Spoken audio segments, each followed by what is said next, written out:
Today with us we have Mr. Deepak Kashyap, who is Director Sales and Business Development at NXP Semiconductors. So I started my career as a software engineer, developing software for automotive embedded systems, electronic systems. So how do you see the transformation of semiconductor industry happening? So semiconductor, so this is getting more pervasive in our everyday lives. Whenever we say smart, the underlying foundation is there is a semiconductor. As a leadership, it's a challenging job actually. So are there any challenges that you face as a leader? So challenges are always there. So there is no perfect team, there is no perfect solution. So what is success? So we need to, especially I would say in sales or marketing, so we need to address the requirements of the customer. So only when a customer is satisfied, so taking that as a focus, so we need to kind of put things in perspective on what is required to go there. If anyone wants to enter into sales at the very early age, what is your advice to them? One is we need to be approachable to the customer. At the same time, understand but focus on what value you are bringing to the customer, so which can actually translate into a successful commercial transaction.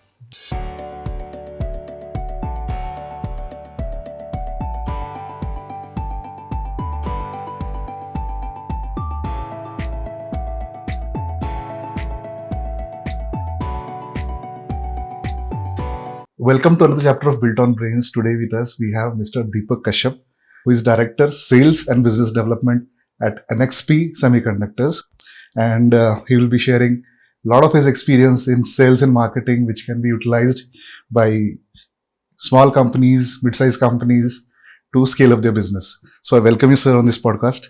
Thank you, Sunit. Pleasure to be here. Yeah, thank you for accepting invitation and giving time. So when we talk about sales and marketing, before that, we'd like to just explore about your personal journey before that. So you started from as an engineer and then end up in doing the sales. So we'd like to just know about your personal journey. Yeah. So I have been, I would say, in this industry, automotive electronics and the semiconductor industry for the last 22 years. So I started my career as a software engineer, developing software for automotive embedded systems, electronic systems. Okay. So that's when the journey started. And since then, I have traversed through different roles in the organization, through different organizations. So I held different roles in product development, product management, and business management. Okay. And at the same time, I've also been fortunate enough to work with, I would say, clientele and also teams which are spread across globally. In the US, Europe, and also lead the teams who have been global teams. Okay. Which has kind of helped me to, I would say, from both, I would say, get a good kind of a bird's eye view of the entire product management and the business aspects for automotive electronics and semiconductors, and at the same time on interacting with people from different diversities, cultural backgrounds, ethnicities, which really helps in kind of bringing or building the organizations. You started as a software engineer and now you are into sales and business development, which is, as an engineer, I am also an engineer. So when we got an initial chance to work in sales and marketing, we used to say no. It was the most last preference if you're not selected anywhere. But you are heading a sales and business development. So how did you transform to this role actually? If you had asked me, I would say this question maybe a couple of decades back. So my answer would also be no to, we are doing a sales job. But I'd say as we have been through this, it's a kind of a natural progression. Okay. Because initially when I started, so I had this strong aspiration to do the product development, which of course I got the opportunity. I had been through this, and I feel it's a natural instinct or a natural way that once a person kind of develops a product, they would like to kind of see the product realize its true purpose. So that's when they kind of try to be, let's say, more outward facing or take the product to the market to see its true purpose on the target environment where it's deployed. Right. So that's when the sales instincts kick in. Okay. And once we are in this job, it's a very exciting job because being a part of sales, so you are kind of representing the face of the company to the customers. And at the same time, you also have the other hat. So we are representing the company representing the customer within the company. So you're the bridge between the customers. We are the bridge. Yes. We need to. Any person working in this role has to wear two hats simultaneously and maintain the balance. Because sometimes even inside team also may be a little more not supportive enough, because you may be bringing a lot of problems that they may find it difficult to solve. Yes, there will be, of course, there will be challenges, and this has to be addressed. And it's always a question of, let's say, how to find the right balance. And there are no preset say answers to this, so it always solutions are always have to be found out based on the current situations. Okay, that's great to know about. Was this decision to come into sales and business development was a choice decision, or it was a gradual progression that happened? You have to be into sales and business development. So as I said, so it was not the first choice to begin with, but after I would say spending few years in product development and also in the product management, so then it becomes more interesting to see on how do we take this to the market. Because normally when any company, when they develop products or services, it has to cater to a clientele. So it is very important to understand, so what are the requirements of the market, requirement of the clientele, and then bring this back into the organization so that we can further help any organization to kind of fine tune the process or bring these insights, which is very critical for success. What are the major qualities that are required to be a good salesperson? Or there is a different aspect to it, as marketing is different actually. So sales is something different. So would you be able to just articulate what qualities are required to be a salesperson, and what are the qualities that a person should have to be a marketing person if someone wants to be in this sector of work? So you rightly said, so these are two different aspects, but in many cases there are many organizations that are a bit overlapping, or also people get confused. But there is a very fine line between sales and marketing, and there is also significant overlap. So sales normally I would say is what we see is the tip of the iceberg. Because that is what the customer sees, and that is what any sales which happen, or any transaction which commercially concludes, so that's considered the successful sale. That is normally the tip of the iceberg. Whereas a marketing is something where we see, let's say, a lot below the water, surface of the water. So it involves understanding the market, the technology limitations, what is the value we bring to the customer. So a lot of this work which goes, I would say, before the actual sale happens. So that I would say is marketing. And also on the profiles, yes. So for a sales, it is very, very critical to understand the pulse of the customer. A good salesperson is the one who always understands the pulse of the customer.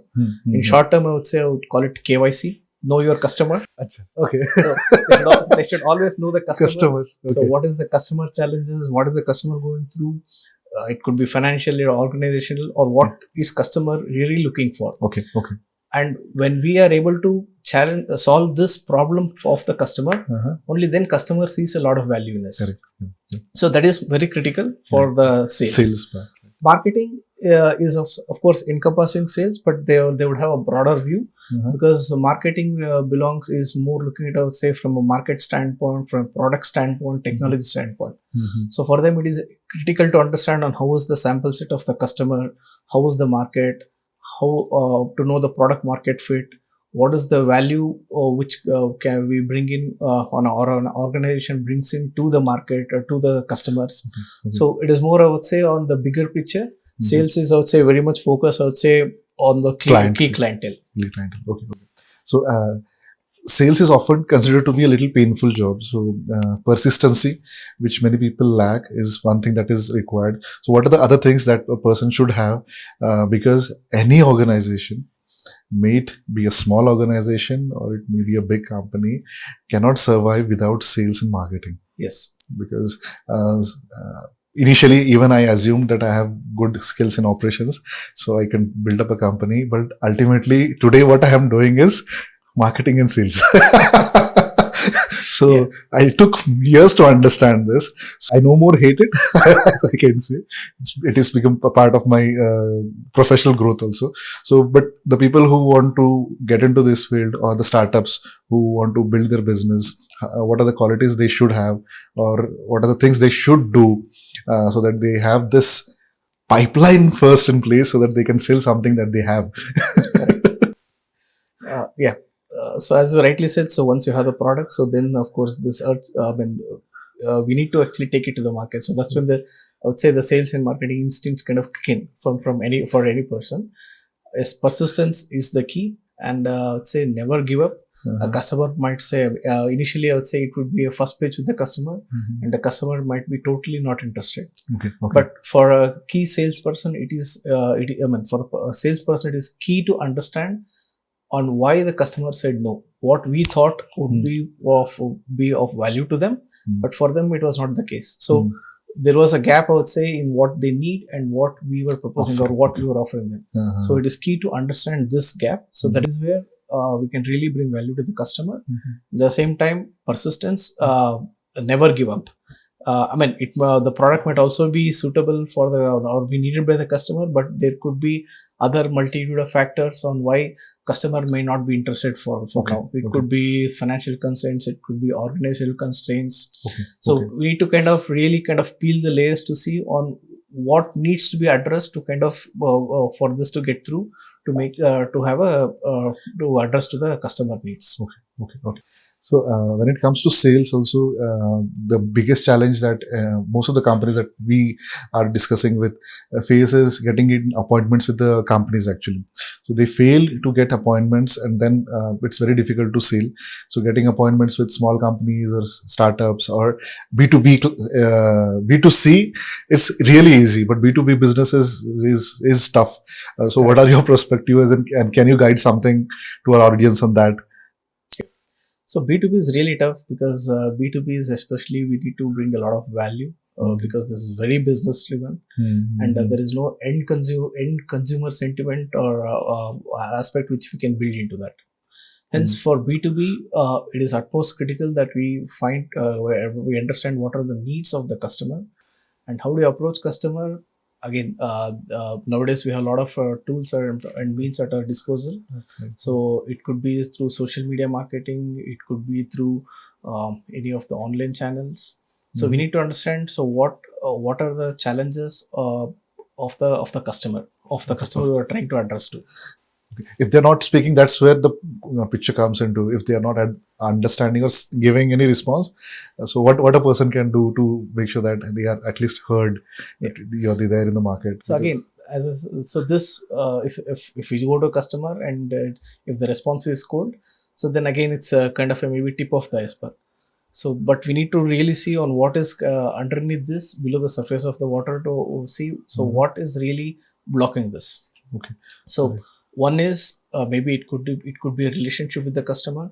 So if the customer is not directly approachable, so then at least we try to understand on what are the ways on how we can approach the customer. So it could be ecosystem partners, it could be, I would say, maybe some other stakeholders within the organization, because it could well be an instance that there is one stakeholder who might not be interacting with us, but there could be other stakeholders who are still interested in this. So it is very critical to build the big picture, the 360-degree view, to understand on where we stand and what needs to be addressed. Yeah, that's a great input, I guess. So not sticking to the one person and checking whether there are other opportunities or other people who can be connected for the same purpose.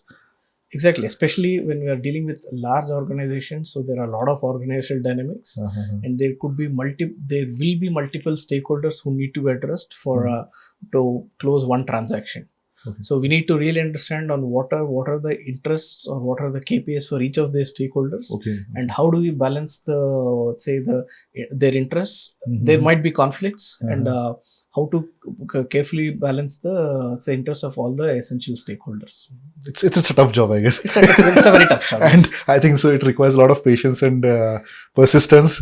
Maybe it may take years also to connect and convert a client if it is a big company. It takes a lot of patience, perseverance, and understanding of, the ecosystem within the organization and what affects, this maybe some external factors. Depending, on the size of the business and the clientele, it can take from few weeks to many years. Larger businesses, especially in the corporate, they take a few months to years. That's a long period. So if you want to work with big companies, then you need to have this kind of patience and persistent approach, that never give up approach, I can say. Never give up. So when it comes to B2C, is there something different approach that someone should have? B2C, B2C is different in the sense that we need to understand the market dynamics. So and depending, I would say, on the industry where we're working on, it could be purely, I would say, the consumer driven by the market forces, which will be driven by consumers, or it could also be something to do with the regulation driven. Okay, laws And regional regulations. Okay. So we need to understand, say, what are the market forces at play to understand this. Okay. And in a B2C, it becomes also we need to see in the area where we are operating on. So what kind of product category we are working on. So is it something which can be easily commoditized? So then we need to have the appropriate go-to-market model. So where we have, I would say, a larger outreach through some distribution network, through e-commerce, quick commerce, and other channels maybe. Right now we have more platforms actually. Earlier it was difficult. Yes. Right. Or if it's a product, so where it's a regulation driven, so then the good part about regulation is it always creates a sustained demand. But we need to always make sure that there are efforts in the organization to make sure that our products are compliant to the regulations. Or it could also be some products which are niche, where we have there is a very high entry barrier. So where it takes a lot of time to enter into the market. But once we enter, it's a sustenance is long term. So this is the difference between B2B and B2C, I guess. And is it easy to cater services to MSMEs, or it's how it is? If someone wants to sell the services or their products to MSMEs, how it is? Could you please elaborate on what kind of services? MSMEs. What kind of services you're looking at? Products or services, want to sell it to the category of MSMEs. Yeah. So medium and small scale companies. Now, big companies are tough to crack. B2B is, you have explained, there are some aspects. Now there is an MSMEs. So MSMEs, yes. So normally, yes. So it's actually, if you look at MSMEs, it's a nice opportunity, because the big product companies or the big services companies are not able to scale down to the MSMEs, because the clients, I would say, the scale is small, so the big companies cannot scale down. And this is actually an area where the smaller companies can actually cater to them. So just to give an example, there could be like a CRM tool which is used by the bigger companies, and when it comes to a matter of MSME companies, so they might not be able to afford it, or the scale might be too small. Is where it might not have to be the best tool in the industry, the best product in the industry which caters to this, but it could be something which could be locally developed, which can actually cater to this needs. So this is a very good understanding that you give on sales on 3 different sectors. So about marketing, so what's your view on marketing? So what should companies do, MSME companies do, or startups focus on when it comes to marketing? Because as a general term, marketing seems to be just creating a website or creating something that is visible online. Is it more than that, or what exactly does marketing mean actually? So marketing is a very broad term. So when there is something being advertised through a website or through any of the social media, it is just a channel for the outreach. Going by the very basic fundamentals, so there are these 4 P's of marketing. So the product, people, price, and place. So I would say that when somebody is doing online reach, so that is, I would say, referring to the last P, which is the place. The first, in my view, the first important thing is to have the right product. It could also be a service, but we should have the right product at the right time. When we say the right product, that means it should cover or cater to the needs of the requirements. Because if we have a product which is not catering to the needs, so then then there has to be a compromise which is done in the other piece, which is either the price, or I would say on the positioning. But if we have the right product, right product market fit, so then others work in our favor.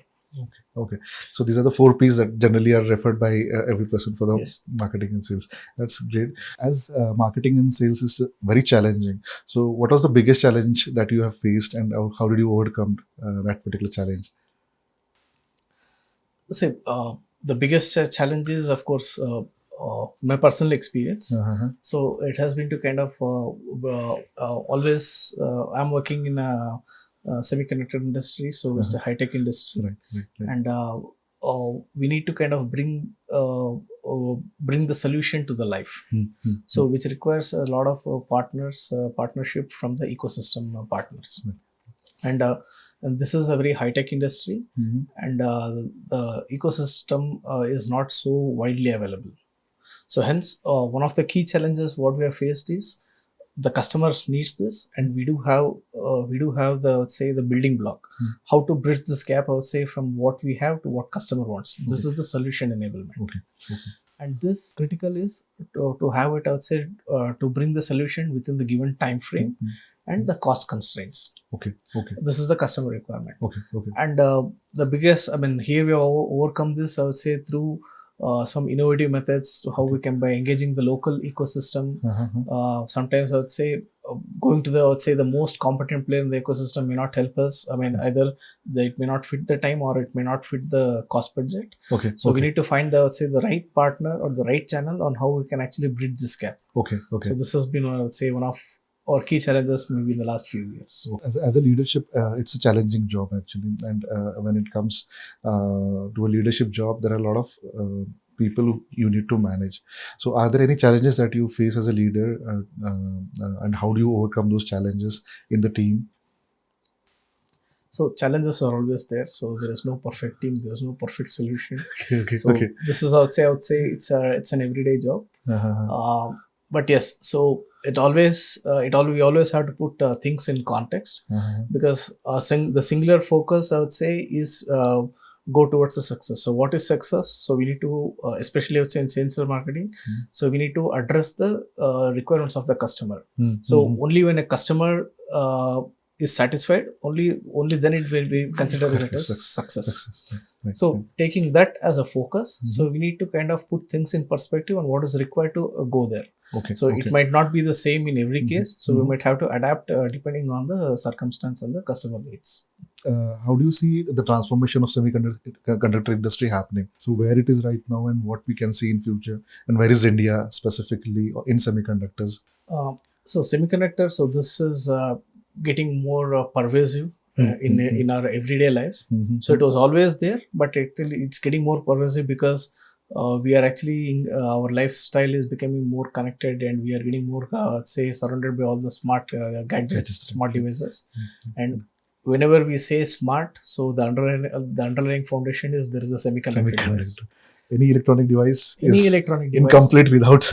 It does not exist without semiconductor. So, and this has been a phenomena which has been, I would say, going for the last few decades. It is just that it is accelerating. Because if you look back, I would say maybe 50, 70 years back. So we started, I would say, with the machines, electrical machines. Then the electrical machines started becoming electronically driven. Electronics then started becoming controlled by software. And now we are at the cusp of the next revolution. So where until now the humans were actually developing the software, and now we are at a cusp, so where software is developing software. We have reached that stage. So it's a constant ongoing journey, but thing is, everything around us, so we will be surrounded by smart devices, smart sensors. There will be a lot of prediction, so we don't have to tell the gadgets what to do. So they will sense it, they will preempt it, and they will already do this. So that way there will be a lot of semiconductors which will be coming in. So everywhere we will be seeing semiconductors. Yes, everywhere. Hence it becomes a kind of a very critical technology. So where every nation has to develop, say, the self-sustenance and competency on this. And in the Indian context, yes. So we are largely using this, but most of the technology as of today is coming from all the global semiconductor companies. But there has been our government has recognized this, and there has been frameworks which are put in place, especially with the India Semiconductor Mission. So we see a lot of, say, announcements and a lot of players who are investing in the semiconductor manufacturing within the country. So that would be the first step, I would say, because we are starting with the manufacturing, but eventually we do have to move up the value chain, because the core competency, manufacturing is definitely one of the competencies, but also we need to move into the design side of it. In the Indian ecosystem, so there is a lot of design talent, because most of the global semiconductor powerhouses, product companies, they do have their design centers in India. Most often, their biggest design development center or the second biggest center would be in India, outside the home location. So the talent is there, but we have been working to cater to the global needs. So now it's a time that since India is also a huge consumer market, because our demand is huge. So we need to focus on developing self-sustenance on the critical technologies which is related to the national security, the energy, the AI, the infrastructure, computation, all of those which are critical for the nation's growth. Semiconductor is going to play a major role in AI as well. Am I correct? Yes. And how it is going to transform, or how do you see the automotive industry getting transformed due to semiconductors and AI? So how do you see that transformation in future happening? Yeah. So if you look at the buzzword, I would say today in automotive, so now today the trend is about SDVs, software defined vehicles. So what is software defined vehicle? So we have a vehicle, and the behavior of this vehicle can be changed over a period of the lifetime. Just to give an like example, an upgrade you are getting. Yes. So just to give an example. So when we buy a smartphone from smartphone, it is just a kind of a bare bones device. So we constantly install apps, update OS. We constantly improve the user experience. So the automotive industry is also essentially going through the same transformation. Until today, when we buy a vehicle from the showroom, that's in its best form and shape. But now there is a paradigm shift. So when we buy the vehicle from the showroom, so of course it's a piece of hardware, but the user experience, the performance of it can be continually updated over the lifetime. So that is, I would say, the SDV, the software. The software defines the behavior and also the performance of the vehicle. And the next frontier in this is now it is going to the AI-driven vehicles. It's AIDV, because the vehicles, there are also sufficient intelligence which is being built into the vehicles. And we see a lot of in the ADAS and autonomous vehicles they are coming in. Although in the Indian context it might take some time, but in the emerged or the Western markets they're in much higher levels of autonomy. They're already using it. I guess. They're already using it. So they're already driving. I would say the vehicles are driving by themselves. Autonomous vehicles they are driving. So that means they need to be intelligent. So they need to sense the environment, know when to accelerate, when to brake, when to stop. So all these intelligence are already built into the vehicles, and going forward there could also be, let's say, predictive, because it could well happen be case that if I know I'm already delayed to the office, I just have to sit in the vehicle, and the vehicle will know that I have a meeting in office maybe in 30 minutes, and it has to find the shortest route to take me to the office, and it will find the shortest route by itself.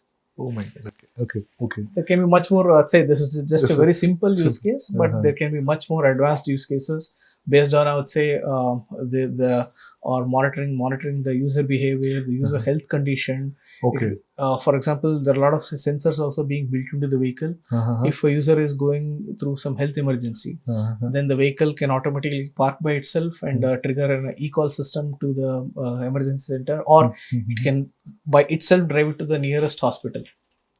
So a lot of these intelligence are being built into the vehicles. But as we see that they are aggressively and effectively implemented in other countries, we have a lot of problems that we need to solve first. Even if we buy those kind of vehicles or get those vehicles, put it in Indian roads, I think so still it will not work. For making India capable of those kind of adaptability for that technology, will it take long, or government is also working on making this stringent road rules and everything? How it is? Yeah, so there are ecosystem challenges in India, but government is actually is working on this actively. If you look at our highways, so they have actually significantly improved in the last few years, and we are able to actually use even these technologies, I would say, in our highways. Of course, when it comes to the cities, it is still something where there is some work to do. But having said that, these regulations, so in the last few years we see a lot of regulations which are kind of being mandated very aggressively by the government in terms of safety, in terms of emissions, also now in terms of the autonomy. So there so this ADAS regulations are expected to kick in for the commercial vehicles sometime in 2027. 27. Okay. So April or October. Pretty soon, I guess. Pretty soon. So all the industry is aggressively working towards this. So that's a good thing that government is pushing this. Okay. So once the push is there, so then the market will naturally evolve. So so instead of creating, I would say, the ecosystem or the infrastructure and then mandating, and then the regulation coming, so then the features come rather than the features coming by the by itself. So here government is kind of forcing the regulation so the ecosystem will evolve. Right. Because that is the most important thing that is needed in India, at least, because we have little more things to manage in a different way. So there are, I mean, whatever works elsewhere in the world will not straight away work here. It has to be adapted, say, to cater to the challenges here. And that is, I'd say, the work of the ecosystem in the engineering community. Or rather, if I can put it in another way around, if you build something for the Indian conditions, I think so it will be adaptable everywhere. That's true. That's true. There won't be much difficulty in implementing those things. Yes. As a technocrat, you are an engineer who started with the software and then you are into sales. So how was this journey? Was there anything that was that made you choose sales and marketing as a job role? So what was your journey from a technocrat to a sales director? Yeah. So I graduated from electronics and communication engineering back in 2004. And out of, say, fresh out of college, even I had a lot of yearning to develop new products, cutting edge products. Okay. So that's when I got into my first job at Robert Bosch, which was into software development for safety critical systems. So that was, I would say, the beginning of my journey. And as any enthusiastic engineer, I was very interested in developing cutting edge, learning the technology and developing cutting edge products. Okay. So over a period of time, so this traversed through different roles, let's say, within the organization and across organizations. So I have got, when I went through different roles in product development, software engineering, hardware engineering, complete systems development, and then into product management, and then also into the business management side of things. Right. So I would say it's more of a natural progression, because once a person develops a product, it's naturally it comes to see that for the product to realize its true purpose, to be deployed in say in the target environment or the desired environment. So that's when I think every probably a product engineer or product owner would automatically wear a sales hat, or at least a customer facing hat in whatever capacity or whatever role, to make sure that the efforts kind of see the light of that. Right. So this is a natural progression. This is a natural progression. And I can correlate to this very well, because in our team as well, when people are moving up the ladders, so I said beyond certain limit, your number of hours will never matter to the company. Yes. If you want a hike or you need to be paid more, anyhow, you have to get into business development. That is the only thing that will give you hikes continuously. If you get into operation, you have 8 hours, 9 hours, maximum you can stretch it to 10 hours. Beyond that, there will be a saturation point. No one can work beyond that, I guess. Yeah. Right? So, business development with results. I think that's what every company will look into this.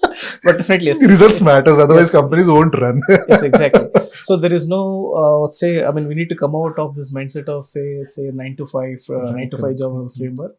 So we need to make, it has to come, a drive has to come from within for any person to see what it takes for it to be successful. Right. So that's that should come for any aspiring person. I think this drive should come naturally. This has to be, I think so, integrated naturally into the systems or syllabus as well. That beyond certain stage, you have to get into business development. Yes. As I said, it can be any, the name tag or the title can be anything. Yeah. But to make sure that I would say how the product is, I would say reaches to the customers. Right. So, like other jobs, they have defined working hours, So what do you say about your challenges that you face while doing this job? Personal challenges, family challenges. Is there anything that you faced because of this role?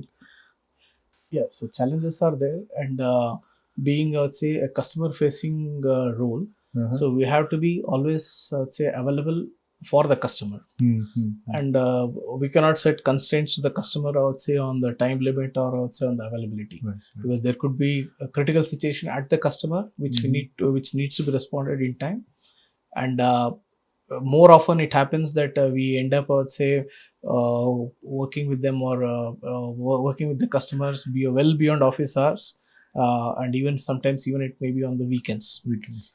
Right. So that's where that. So this is a challenge, but these are the moments which help customers to kind of build confidence or trust in us, Trusted, true. because when we are helping them in their time, Difficult times. when they need, Right. that's when they come back to us, even further to us.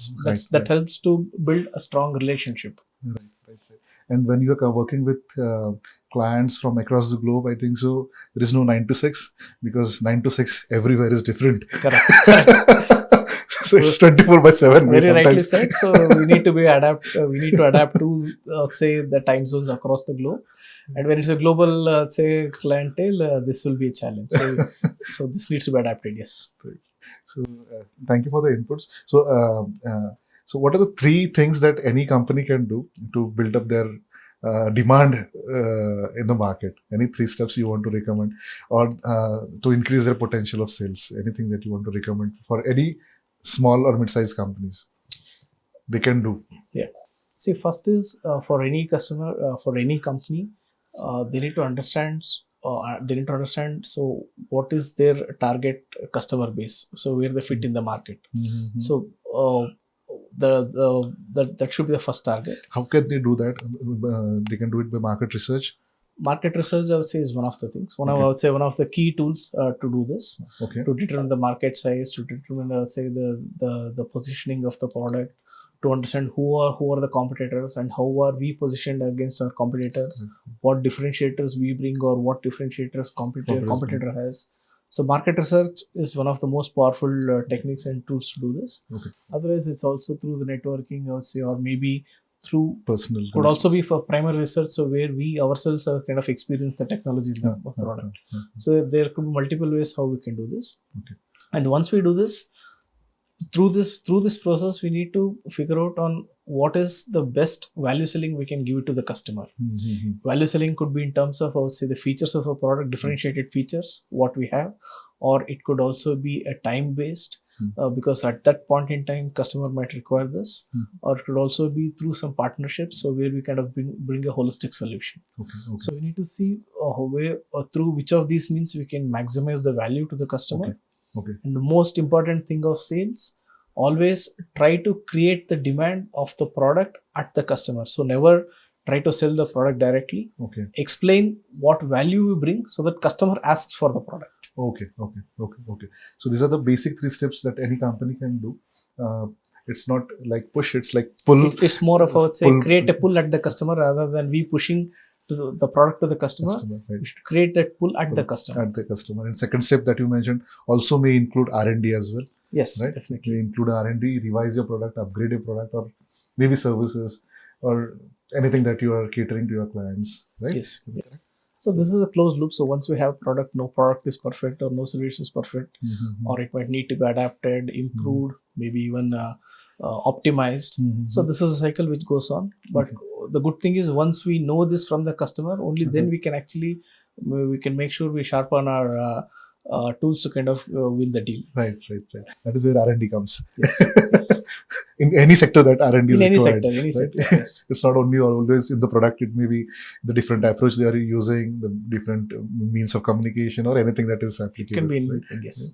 So when it comes to innovation, innovation is something of my interest when there is a product development specifically. So patents are required when a new company is launched, trademarks are required, and copyright is something that is generally applicable everywhere. So being into sales and business development, how impact does this patent portfolio makes on sales and marketing? This definitely, I would say, it has a huge impact. Maybe not in terms of the direct short-term sales, but in terms of marketing, definitely is, because it whenever we have something a patent, so patent is nothing but a differentiated value what we have in our product. Right. So this a differentiated value is a very strong marketing pitch. Great. And we can actually we have to convey this to customers. So that is something what differentiate us from rest, I would say, of our peers or our competitors. And at the same time, it also helps to preserve our value over a period of time. Right. That means we can also communicate to the customers that this is something what we have, and or since we have an IP right on this, our customers or our competitors or peers cannot come up with the same feature. So this is something which we bring to the customer very uniquely. So it's a very strong message, a very strong tool. Okay, thank you for that, because this is where something people overlook. They do a lot of innovations. In some sectors it is not applicable. Like if you do innovations in services, offerings, it's not applicable. If it is in product, I think so definitely it is applicable. If you think about small innovations, I think so you can think about it. As Mr. Deepak mentioned, it is going to add value, definitely add value to your business. Thank you for giving your valuable insights on intellectual property as well, that they can really add value as a marketing tool. Over the decades, or from the day of commercialization, I can say, everyone has been selling and marketing. One side is development and second side always has been marketing and sales. Okay. So over the decades, technology has changed. The way we communicate with the client has become more easy through social media, websites, internet and everything. But there could be something that has not changed. So what could be those things as per you?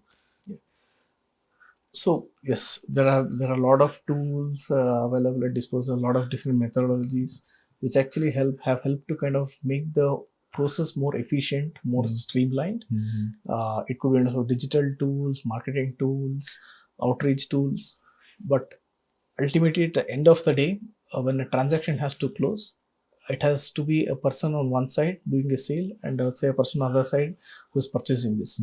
So this person to person, I would say, interaction still remains. And that is very critical with all the frameworks, especially when I look at, I would say, there is also a strong cultural aspect to this. If it's a more, I would say, very function driven culture, like in most of, I would say, the Western countries, so there things go by process. But when we go more east, which is more, I would say, cultural driven, more, I would say, driven by human touch. So a customer on the other side still expects, say, expects a human touch to have, I would say, where a person where before we close the deal. So this aspect of human touch still remains, and especially I would say in sales, there are no process which we can very well define, I would say, within the organization, because whenever we have something in a product development or anything within the organization, it is within our controlled parameters and we can define the process. A sale is something, a transaction which is happening between two organizations. And we cannot really put a framework which can for a transaction between two organizations. Which cannot be a standard for your organization only. Yes, this has to vary. This will vary. And say both the sides, so the customer and say on our side, we have to be adaptable.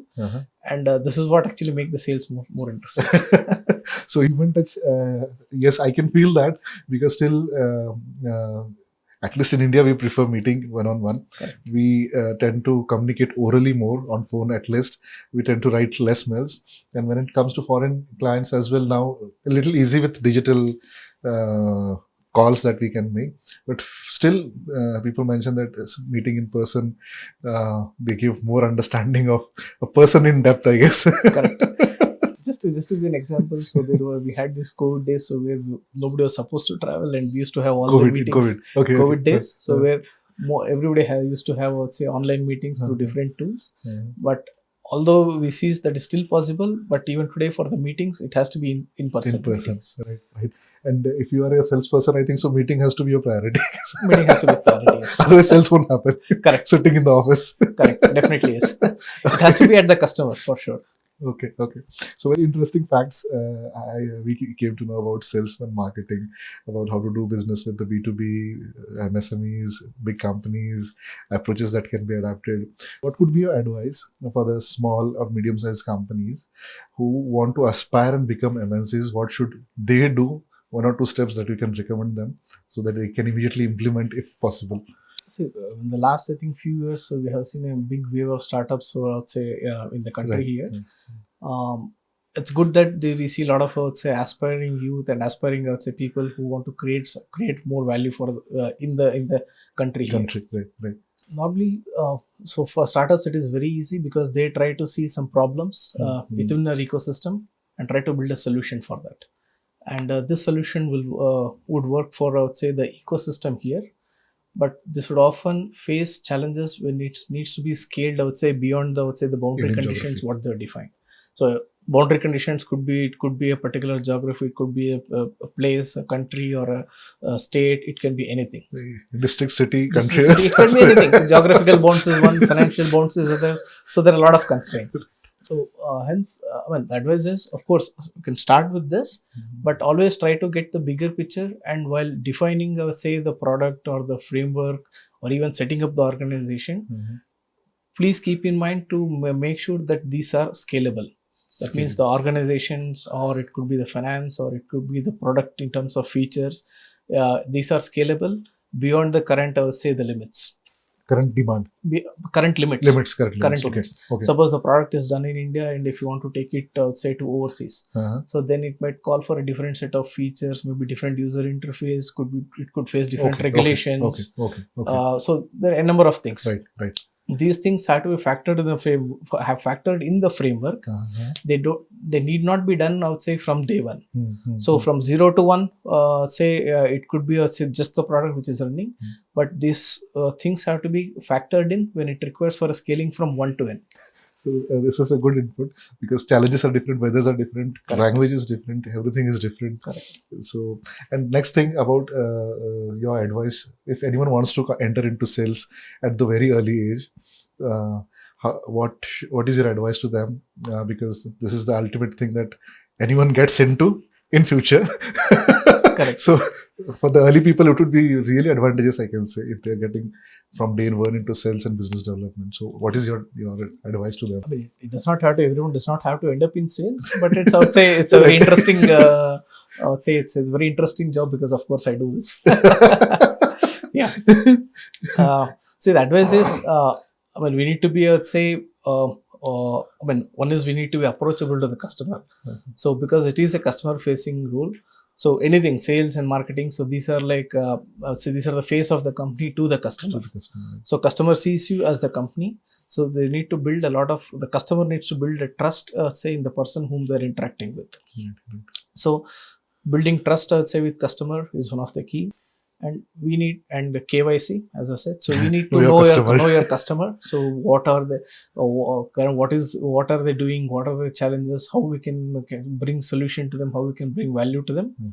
And at the same time, so sales and marketing. So these are like eyes and ears of the company in the market. So we within the company, so we represent the customer. Right.